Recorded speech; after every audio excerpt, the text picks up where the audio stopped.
Assalamualaikum warahmatullahi wabarakatuh. Alhamdulillah, alhamdulillahilladzi arsala rasulahu bil huda wa dinil haqq liyudhhirahu 'alad dini kullih wa kafaa billahi shahida. Nahmaduhu wa nasta'inuhu wa nastaghfiruh wa na'udzu billahi min shururi anfusina wa min sayyiati a'malina. May yahdihillahu fala mudilla lahu wa may yudlil fala hadiya lahu. La haula wa la quwwata illa billah. Asyhadu an la ilaha illallah wahdahu la syarika lah wa asyhadu anna Muhammadan 'abduhu wa rasuluh. Allahumma shalli wa sallim wa barik ala Muhammadin wa ala alihi wa ashabihi wa man tabi'ahum bi ihsanin ila yaumiddin. Bapak-bapak, ibu-ibu, para jamaah yang dimuliakan oleh Allah Subhanahu wa taala, mari kita mengawali di dalam perjumpaan pada malam hari ini.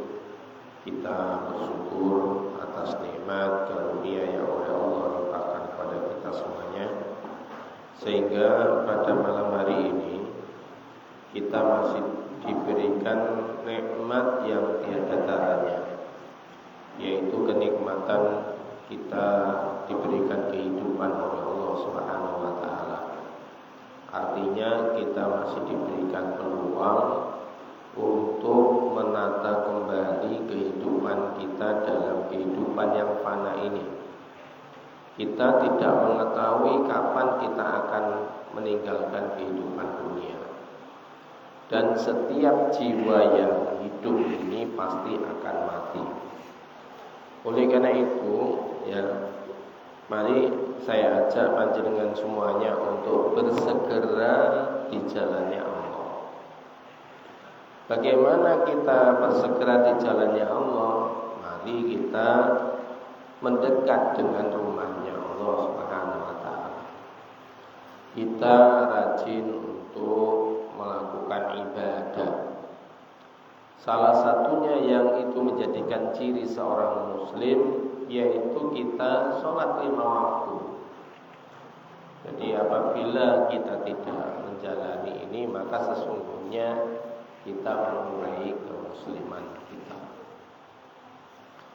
Bapak-bapak, ibu-ibu, para jamaah yang dimuliakan oleh Allah, pada malam hari ini kita masuk pada Kitabul Al-Jannah wa sifati na'imiha wa ahliha. Kita akan berbicara tentang surga ini, ya. Surga. Kalau kemarin kita berbicara tentang adab, ya, ataupun sifatnya orang-orang yang ngaku muslim tetapi dia itu tidak beriman kepada Allah. Dan bagaimana dampaknya itu pun kemudian Allah Subhanahu wa taala memberitahukan kepada kita semua. Nah, pada malam hari ini kita akan berbicara tentang Kitabul Jannah wa sifati na'imiha wa ahliha, yaitu kitab yang berbicara tentang berita surga dan sifat-sifat kenikmatan serta wa ahliha, yaitu penghuninya.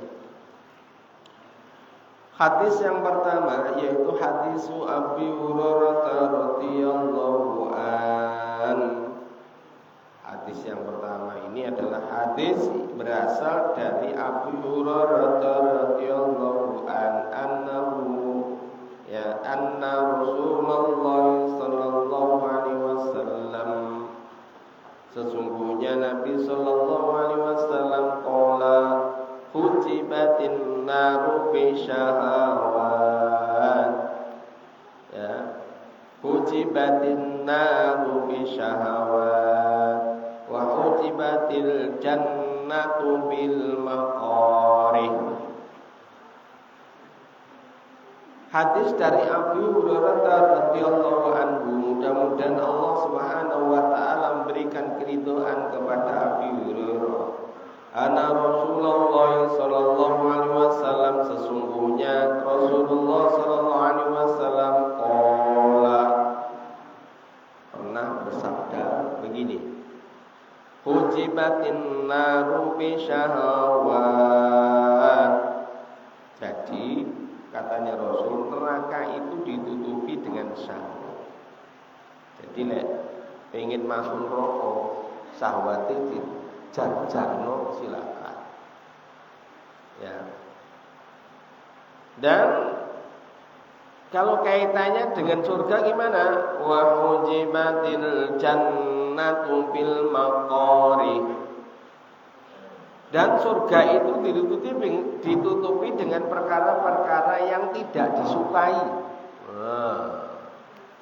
Enggak disukai. Kok enggak disukai gimana? Karena di dalamnya ada sesuatu yang berlawanan dengan syahwat. Sesuatu yang berlawanan dengan kemauan naluri yang ada pada diri manusia. Manusia tatkala mereka itu telah menyatakan taslim, telah menyatakan dirinya menyatakan yaitu Islam, maka dirinya harus mau ditata oleh Allah. Mau di dalam kehidupan ini dia mengikuti aturan-aturan yang menciptakannya. Apa itu? Ya, yaitu mungkin kalau kita membahas tentang arkanul Islam, wong muslim itu harus sholat. Nah, jadi wong muslim itu wajib sholat. Iya, sholat apa? Sholat 5 waktu. Lek wong muslim ngaku muslim enggak sholat, maka dirinya sesungguhnya dia mengeluarkan dirinya dari Islam. Enggak perlu dilolokne wong, enggak perlu. Dengan hukumnya Allah, dengan sendirinya dia bukan Islam. Nyapo? Rukune enggak dijalani. Ya. Ini bahayanya kalau dia meninggal Bapak Ibu. Jadi lek wong enggak sholat, ya, enggak sholat itu, dan dia enggak sholat dengan sengaja, maka apabila dia kemudian mati, maka kita dilarang untuk mensolatinya. Dilarang maksudnya, iya. Terus dia KTP ini Islam, ya. Maka kewajiban untuk sebagaimana yang ada di dalam aturan Islam sebenarnya terlepas. Kenapa? Karena dia telah mengeluarkan dirinya sendiri dari Islam. Nyapo enggak melakukan sholat. Karena di dalam hadisnya Rasulullah itu jelas sekali, man taraka as-shalah faqad kafar. Barang siapa yang dia itu tidak sholat dengan sengaja. Ya, ada para ulama mengatakan orang yang meninggalkan sholat dengan sengaja, ya, dan itu kemudian apa? Diikuti dengan perbuatan yang selanjutnya pula, maka faqad kafaro, maka dia kafir. Maka dia termasuk orang-orang yang menutup kebenaran yang datangnya dari Allah Subhanahu wa taala. Jadi kafir, iya. Terus gimana? Ya lek sik diwene urip, ya ndang tobat to. Mungkin misal dheweke enggak ngerti lek iku akibatnya dampaknya sampai kemudian menjadi kafir, menjadi orang yang dia keluar dari Islam. Setelah mendengar demikian ini, maka kemudian dia bertobat kepada Allah Subhanahu wa taala. Dan dengan tobat yang sesungguhnya. Apakah itu akan diampuni oleh Allah? Allah Subhanahu wa taala menyatakan di dalam Al-Qur'an, "Innallaha ghafurur rahim." Allah itu sesungguhnya apa? Mengampuni hambanya yang dia meminta ampun. Kapan itu? Apabila dia masih diberikan kesempatan di dalam kehidupan dunia ini. Tetapi tatkala kalau dia telah melampaui kehidupan dunia, maka dia akan mendapatkan layaknya sebagaimana kajian kita kemarin. Ya. Kita kemarin mengkaji kaitannya dengan bagaimana sifat-sifat orang yang ngaku muslim tetapi dia melanggar perintahnya Allah Subhanahu wa taala. Dan dia mendapatkan sebutan baik Al-Quran ataupun hadisnya Rasulullah SAW itu adalah orang munafik. Ya, saya lanjutkan Bapak Ibu. Menurut Imam Nawawi, ya, di mana beliau menyatakan para ulama itu menyebutkan bahwa hadis ini adalah salah satu wujud keindahan dari bahasa dan kefasihan yang dimiliki oleh Rasulullah SAW. Di mana apa? Di mana di situ Rasulullah Nabi SAW itu memberikan perumpamaan yang sangat indah. Ya, hujibatin naru bisyahawat, itu sebuah apa? Sebuah perumpamaan. Ya, jadi dihijabinya seseorang atau dia itu akan ditutupinya seseorang itu, ya. Kalau kemudian apa? Kalau kemudian dia akan masuk neraka, pasti menggunakan syahwat. Ya. Dan itu berbeda dengan orang-orang ahli surga. Dan perlu kita ketahui bersama Bapak Ibu, Al-Quran memberitahukan begini kaitannya dengan penghuni surga ini, yaitu di dalam surat Al-Hasyr. Allah menyatakan begini, A'udzubillahi minasyaitonirrajim.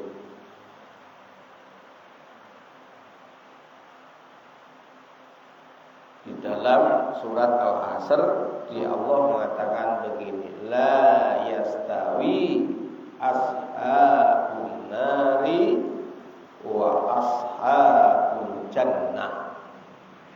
Ya. Ashabul jannati humul faizun. Tidaklah sama penghuni neraka dengan penghuni surga. Yang enggak sama apanya Pak Ghazali? Semuanya.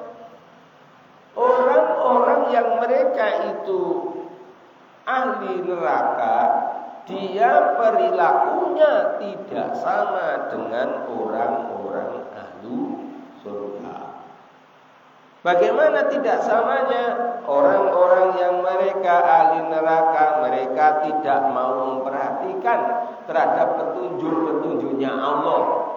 Apa yang diperhatikan oleh mereka? Syahwat mereka, keinginan-keinginan, kepentingan-kepentingan yang mana dia ingin luapkan, mereka ingin penuhi tanpa adanya tuntunan ajaran yang telah ditetapkan oleh Allah Subhanahu wa taala. Contohnya apa? Contohnya ada sesuatu yang mungkar malah dilakoni.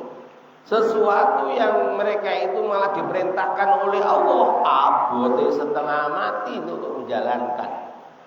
Dudu weane, dudu hae, ya itu dikuasai. Tetapi apa? Hae itu kemudian apa? Malah kemudian apa? Dia kemudian wop dan lain sebagainya. Nah, ini ya, kalau sudah begitu, ini apa? Sangat berbeda. Dan Allah Subhanahu wa taala mengatakan wa ashabul jannah, ya. Dan orang-orang yang mereka itu penghuni surga, mereka itu apa? Humul faizun. Yaitu mereka itu adalah orang-orang yang mendapatkan keberuntungan, memiliki kemenangan, duweni kemenangan, ya, keberuntungan. Kalau kita berbicara keberuntungan, sapa to wong kemudian enggak mau untung, enggak ada. Ya, dalam kehidupan ini, ya, kalau ditanyai kowe pengen kemudian kowe pengen kemudian beruntung, kowe pengen. Ya, kowe pengen masuk surga, kowe pengen. Ya, kowe pengen masuk neraka, enggak. Ya. Tapi kalau orang yang kafir, orang yang mereka itu telah nyengkal, ya, nyengkal apanya? Hatinya, nyengkal apa? Pikirannya. Ngomongnya begini.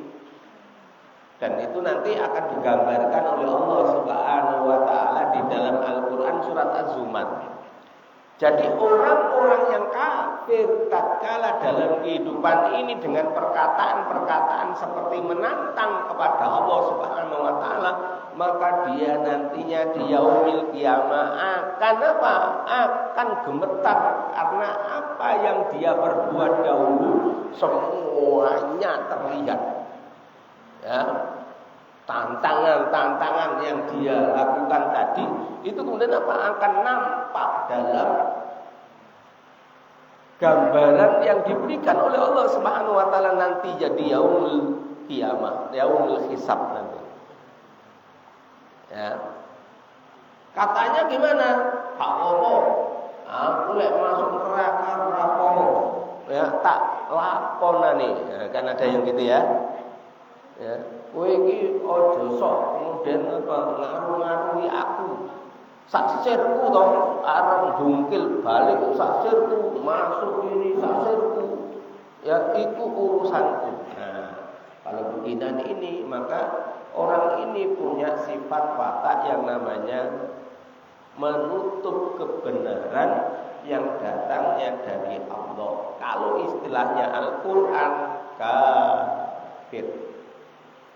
Nah, itu saudara. Saya lanjutkan apa yang disampaikan oleh Imam Nawawi. Artinya tidak akan sampai ke surga kecuali melalui perkara-perkara yang sulit, ya, dan juga tidak disenangi. Jadi perjalanan masuk surga itu bapak-bapak, ibu-ibu, itu apa? Abot bagi orang yang mereka itu abot, tapi akan menjadikan apa? Sangat mudah bagi orang-orang yang beriman. Karena sifat orang beriman itu apa? Ya mungkin pernah saya sampaikan kepada panjenengan semuanya. Sifatnya orang beriman itu ya'muruna bil ma'ruf. Ya, sifatnya orang beriman itu selalu menyampaikan kebenaran, mengajak kebenaran. Kebenaran apa? Yaitu risalah yang dibawa oleh Rasulullah sallallahu alaihi wasallam. Ya. Lek gak diterima wong-wong piye gimana? Nah, kita ini harus paham. Kita ini tidak diberikan kewenangan untuk memberhasilkan seseorang. Kita tidak boleh memaksa mereka, tetapi kewajiban kita yaitu menyampaikan risalah yang diberikan oleh Allah. Mana-mana yang itu benar, mana-mana yang itu diperintahkan oleh Allah Subhanahu wa taala, maka panjenengan kita sami ini wajib hukumnya untuk menyampaikan. Hukumnya wajib. Kalau itu diam gimana Pak Ghazali kalau kewajiban? Maka berarti dia meninggalkan kewajiban. Wa yanhauna 'anil munkar, dan sifat orang mukmin itu apabila ada kemungkaran pasti dia akan mencegah. Ya, pasti akan mencegah. Tidak akan mau berkumpul juga enggak mau, menyokong juga enggak mau, lebih-lebih meridhoi juga enggak mau, mendukung juga mau. Itu sifat-sifat orang mukmin.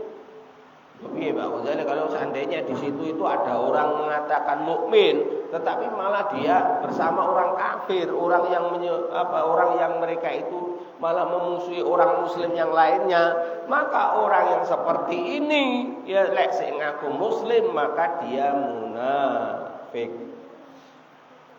Sopo munafik kan? Memang begitu aturannya Allah. Ya. Kalau nggak mau munafik, maka apa? Ya kafir. Ini saudara, lek mau kemudian jadi orang mukmin, ya lakonono apa yang diperintahkan oleh Allah. Ini saudara, kan ini, aduh berat amat ini Islam. Nah, inilah yang dikatakan oleh Imam Nawawi, para ulama terdahulu. Kalau ingin kemudian masuk surga, maka jalan perkara yang dilakukan itu apa? Bisa jadi perkara tadi, perkara yang sulit bagi dirinya untuk menjalankan. Ya, sulit. Ya. Tapi bagi orang yang beriman yang kemudian mereka itu telah menyerahkan dirinya kepada Allah Subhanahu wa taala, maka apapun yang diperintahkan oleh Allah, maka dengan kesenangan hatinya dia menjalankan. Ya inilah ya. Menjalankan dia.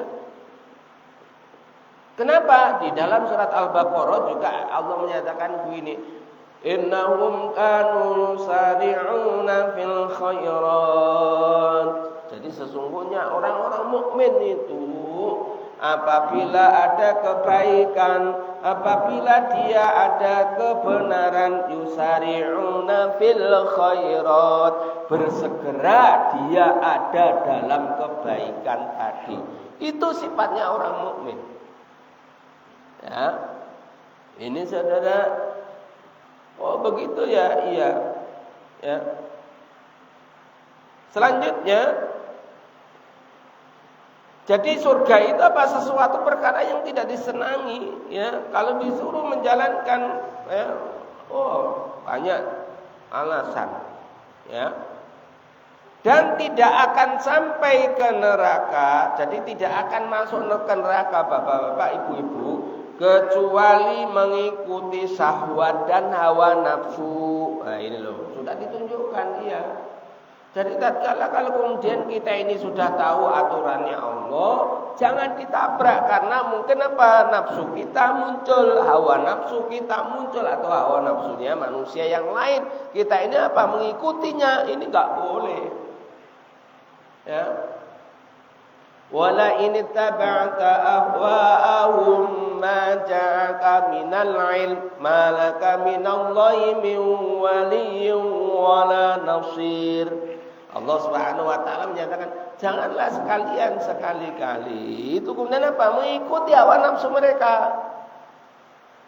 Siapa itu? Orang-orang yang tidak mau menuhankan Allah. Orang-orang yang mereka itu tidak mau taat dan patuh pada Allah Subhanahu wa taala setelah datang kebenaran Islam kepada kalian. Ya, jadi kalau kemudian sudah ada ketentuan di dalam Islam tapi dia masih mengikuti mereka, maka apa? Allah menjanjikan, ya. Allah menjanjikan, ya. Janjinya apa? Tidak ada penolong, tidak ada yang akan memberikan keselamatan bagi mereka semuanya nanti tatkala mereka kembali kepada kehidupan akhirat. Enggak ada penolong nih, Allah. Ya. Di satu sisi kan orang muslim mudah-mudahan kita mendapatkan syafaat dari Rasulullah SAW, kan gitu ya.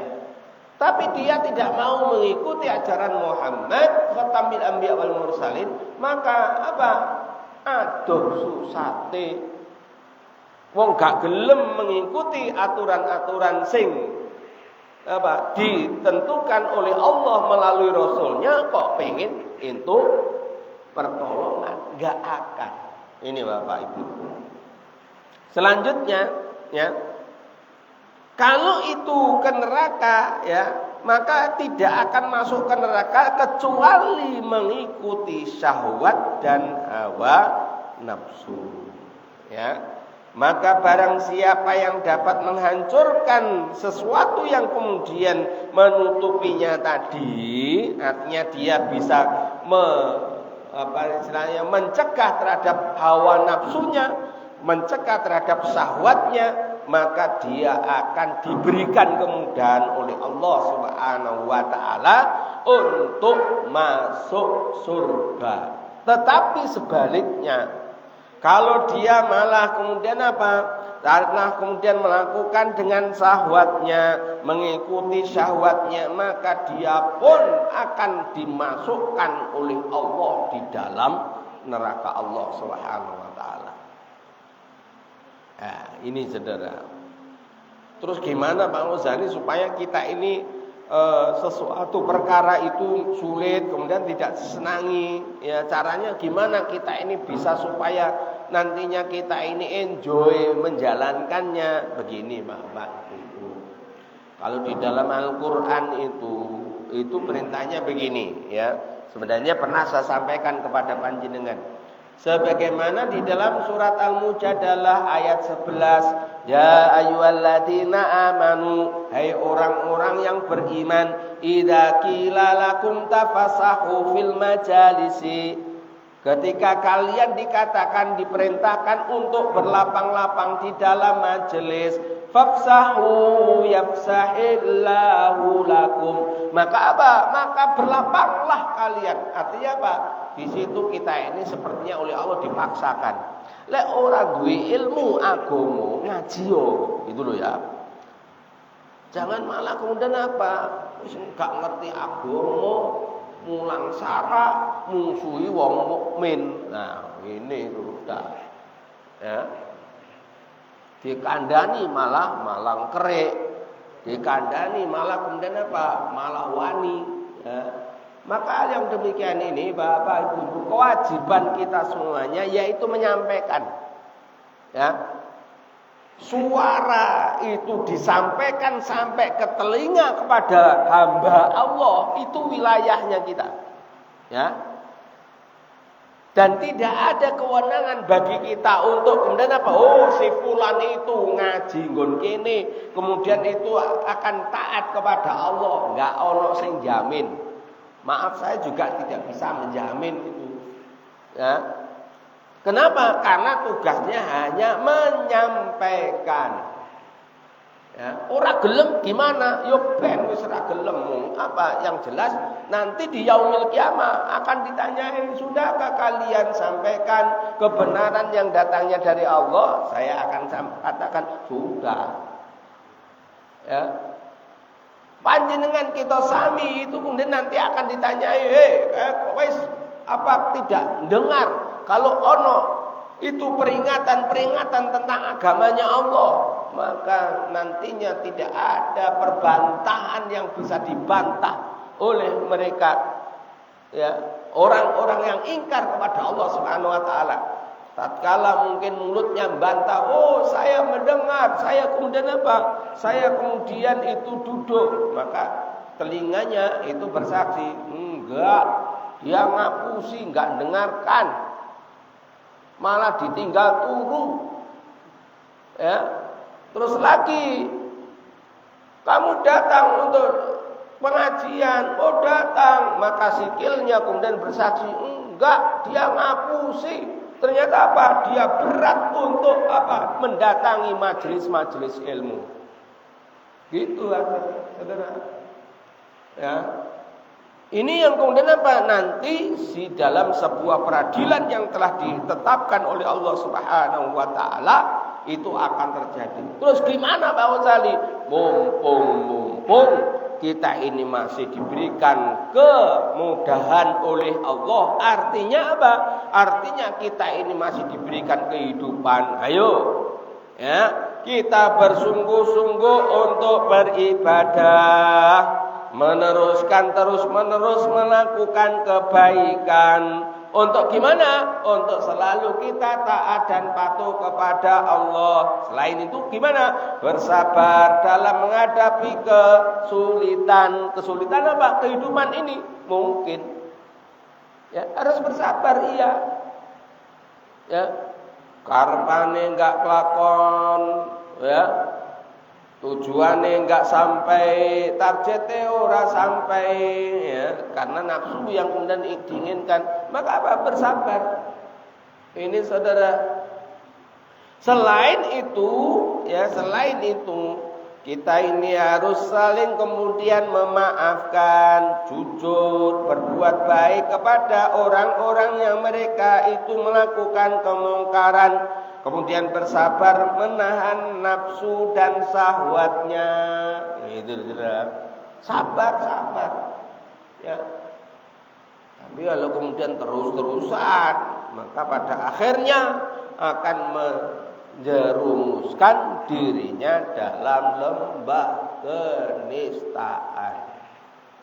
Oleh karena itu dipaksakan Pak Ghazali. Iya, kalau lafadznya Al-Quran tadi, kalau kita ini bapak-bapak, ibu-ibu mengetahui ada kebaikan, ya, mengetahui ada kebaikan, kita ini aras-arasen atau lebih-lebih kemudian hati-hati loh ya. Kalau kita ini kemudian apa?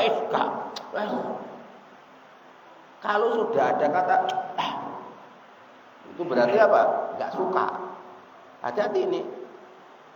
Bukan artinya dia tidak suka kepada apa orangnya tadi, tetapi tidak suka terhadap apa yang disampaikan. Yang disampaikan apa? Yaitu risalah yang datangnya dari Allah Subhanahu wa taala dan hadisnya Rasulullah sallallahu alaihi wasallam. Hati-hati itu. Ya, kan banyak orang, aku gak seneng itu pengajian si fulan itu. Sesungguhnya orang ini juga kemudian apa? Akan menolak kebenaran yang datangnya dari Allah Subhanahu wa taala dan Rasulnya. Ini saudara. Ya.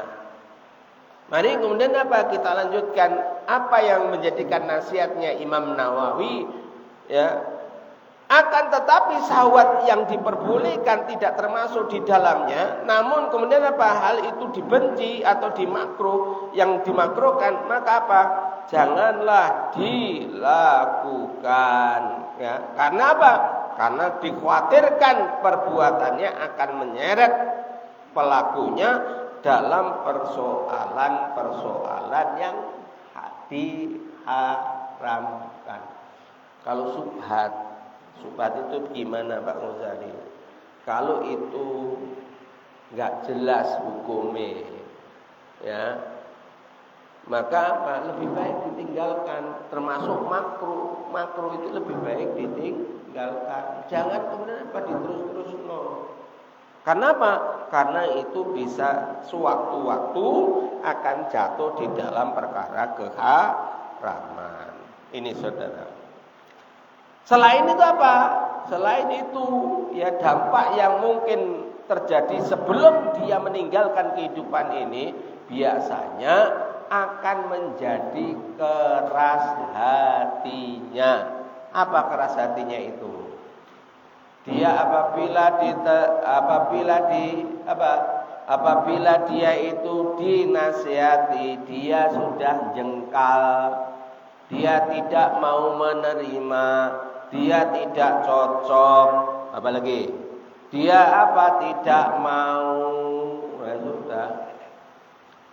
Hati-hati kalau sudah demikian ini, maka apa? Bisa-bisa akan jatuh di dalam keharaman. Ini saudara. Kita lanjutkan ya, hadis yang kedua. Hadis Abi Hurairah radhiyallahu an. Hadis dari Abi Hurairah radhiyallahu an. Qala, pernah Abu Hurairah itu berkata demikian. Qala Rasulullah sallallahu alaihi wasallam, telah pernah bersabda Nabi sallallahu alaihi wasallam, Rasulullah sallallahu alaihi wasallam, qala Allahu, pernah kemudian apa firman-Nya Allah demikian, ya.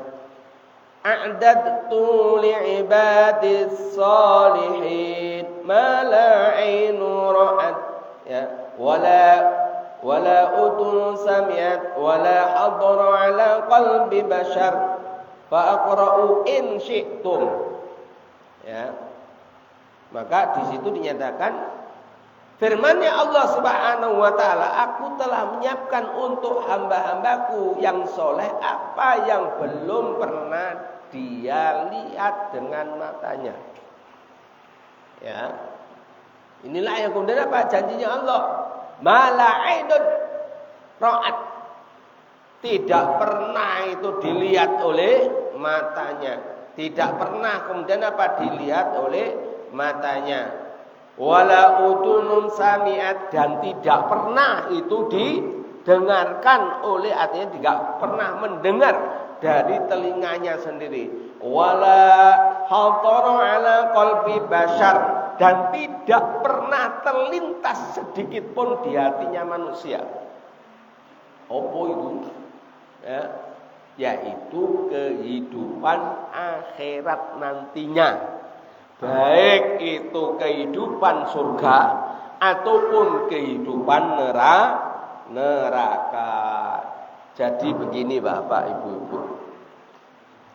Sebenarnya Allah Subhanahu wa taala melalui lisannya Rasulullah sallallahu alaihi wasallam itu menunjukkan pertama, bagaimana dia sebagai seorang hamba meyakini kepada Allah. Artinya apa? Dalam persoalan tauhid, siapa yang harus kita ini yakini. Kemudian yang kedua, kalau seseorang itu sudah yakin, maka sudah barang tentu tidak ada sedikit pun rasa ataupun perilaku yang menyimpang dari yang telah dia yakini tadi. Itu yang kedua. Ya. Kemudian yang ketiga, maka loyalitasnya, ya, kecenderungannya dalam kehidupan ini, maka dia hanya tunduk patuh kepada Allah karena ingin mencari keridhaan Allah Subhanahu wa taala. Walaupun apa yang diperintahkan oleh Allah, baik itu perintah untuk dijalankan yang sifatnya wajib itu sangat berat, ataupun itu sesuatu yang dilarang oleh Allah juga berat untuk ditinggalkan. Ini saudara, ya. Tatkala kalau kemudian orang itu kemudian bisa untuk bisa menjaga tadi, maka sudah barang tentu apa yang diberitakan oleh Rasulullah SAW, ya, yang tidak pernah terlintas sedikit pun atau tidak pernah dilihat oleh mata ini dan juga tidak pernah didengar oleh yang namanya telinga, dan tidak pernah kemudian terlintas sedikit pun di hatinya manusia, maka gimana? Maka di situ kita akan tertuntun dengan sesuatu kebaikan yang nantinya akan mendapatkan apa yang diharapkannya. Begini Bapak Ibu, apa itu yang dimaksud di dalam hadis ini? Begini, sebagaimana mukadimah yang saya sampaikan tadi, ya. Saya tadi mengambil sebuah ayat yang ada dalam Al-Quran. Arsala rasulahu bil huda wa dinil haq, ya. Allah Subhanahu wa taala telah mengutus Rasulullah sallallahu alaihi wasallam itu dengan membawa agama yang benar. Ya. Jadi benar-benar agama yang kita yakini ini adalah sebuah kebenaran. Kebenaran dari siapa? Itu kan subjektivitas kamu muslim. Ingat, kita jangan sampai terlintas di dalam lisan kita semacam ini. Kenapa? Berarti dia bukan orang muslim. Ingat ini. Kenapa? Karena kita ini kalau kemudian kita sudah menyatakan la ilaha illallah Muhammadur Rasulullah, maka apapun yang diperintahkan oleh Allah, apapun yang ditunjukkan oleh Allah, apapun yang dibawa oleh Rasulullah, maka bagi orang mukmin yakin, maka dia apa? Hanya tunduk, rukuk dan sujud hanya kepada Allah Ta'ala. Ini saudara. Tapi kalau sik nyengkal atine, ora cocok atine, gresula atine, terus apa nih? Ora seneng atine, gak cocok atine. Sedang apa yang gak cocok itu ternyata kebenaran yang datangnya dari Allah. Sesungguhnya dia bukan tidak cocok kepada seseorang itu, tetapi apa? Tidak cocok kepada Allah Subhanahu wa ta'ala. Ini saudara. Ini ya. Mari kemudian kita tengok Rasulullah sallallahu alaihi wasallam, siapa enggak mengenal Muhammad? Semuanya mengenal.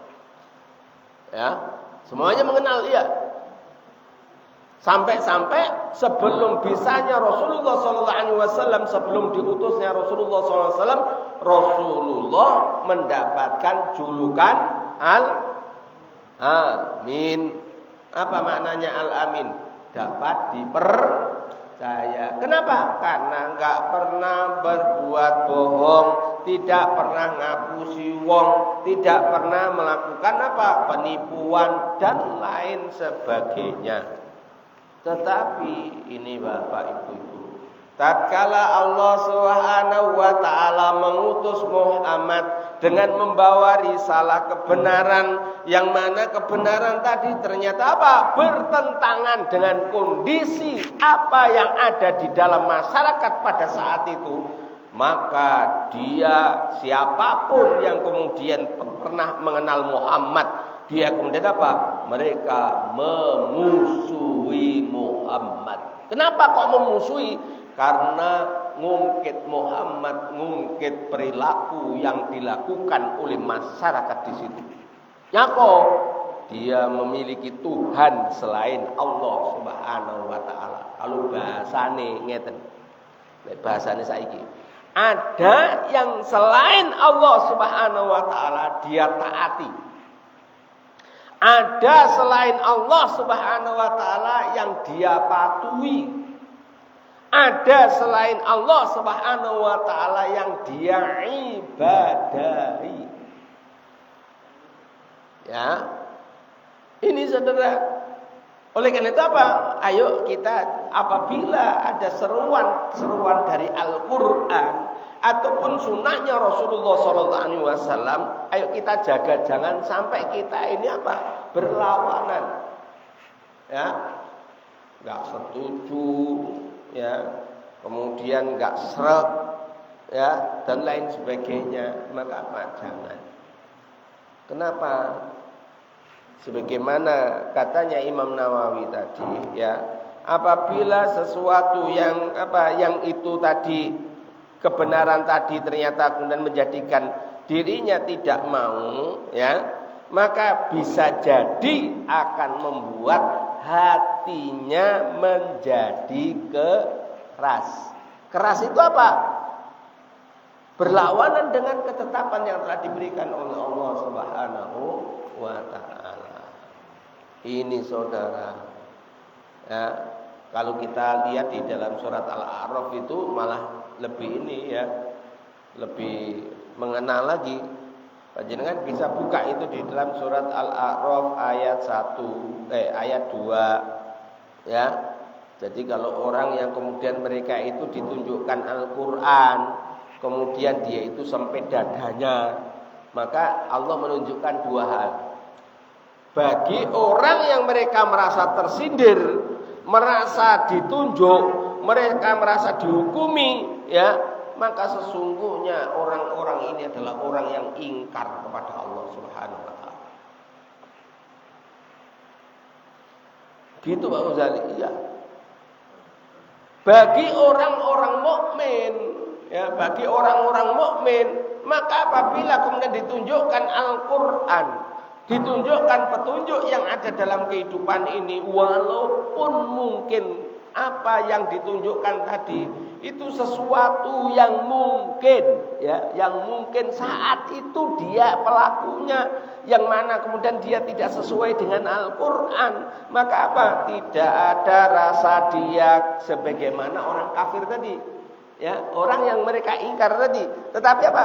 Wa dzikra lil mu'minin, maka itu menjadikan pelajaran bagi mereka untuk apa? Untuk kembali kepada kebenaran.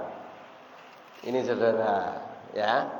Panjenengan bisa buka itu di dalam surat Al-A'raf ayat 2. Ya, ayat 2 Pak Ghazali, iya. Jadi tatkala kalau kemudian kita ini mendapatkan petunjuknya Allah Subhanahu wa taala dan hadisnya Rasulullah sallallahu alaihi wasallam, saya sampaikan kepada panjenengan, jangan sampai itu menjadi bumerang bagi kita semuanya, kemudian kita keras hati kita untuk menolak apa yang diperintahkan oleh Allah Subhanahu wa taala tadi. Berarti gimana? Ya, sebagaimana yang tadi disampaikan, ya. Jadi memang apa? Untuk masuk menjadi ahli surga enggak mudah, ya. Sesuatu yang kita banyak enggak sukai, ya. Sehingga kenapa Al-Qur'an menyatakan fafsahu, ya, supaya kita ini apa? Memaksakan diri untuk kemudian berlapang diri, supaya kita kemudian apa? Mendapatkan petunjuknya Allah Subhanahu wa taala. Sopo sing ngomong Pak Ghazali? Allah sendiri. Fafsahillahu lakum, maka niscaya kalian akan diberikan kelapangan oleh Allah Subhanahu wa taala. Ini loh, ya. Selanjutnya Bapak, untuk menutup ini. Jadi apa-apa yang kemudian ditunjukkan oleh Allah Subhanahu wa taala yang nanti itu kemudian apa? Baik itu surga ataupun neraka, tidak pernah itu terlintas atau tidak pernah dilihat oleh manusia. Ya, kalau sebaik-baiknya keindahan di surga tidak pernah itu dilihat oleh manusia di dunia ini. Demikian pula enggak pernah mendengarkan seenak-enaknya kehidupan dunia ini. Maka apa? Di akhirat nanti orang-orang ahli surga mendapatkan kenikmatan tidak pernah dia dengar di dalam kehidupan dunia. Terus gimana Pak Ghazali? Melebihi dari itu. Kalau gambaran sebuah riwayat itu nyatakan gini, apa yang itu jenengan rasakan langsung hadir. Kalau kebaikan ya, langsung gitu. Ya. Loh betul ini. Ya, kok bisa ya? Bisa. Dan perlu kita ketahui bersama, walaupun kita makan banyak, walaupun kita ini apa? Pokoknya seperti kehidupan dunia ini, yang jelas di dalam kehidupan akhirat di surga itu tidak ada kotoran, tidak ada sesuatu yang sifatnya kotor. Ya, ini apa? Mungkin itu saja yang bisa sampaikan. Mudah-mudahan hadis yang pertama ini menjadikan wawasan bagi kita semuanya sebagai penyemangat bagi kita. Ternyata kehidupan surga nantinya itu hanya diperoleh orang-orang yang betul-betul ada di jalannya Allah Subhanahu wa taala, dan dia nyingkiri dengan perbuatan-perbuatan yang dilarang oleh Allah taala. Kita akhiri dengan doa kafaratul majlis. Subhanakallahumma wa bihamdika asyhadu an la ilaha illa anta astaghfiruka wa atubu ilaik. Wassalamualaikum.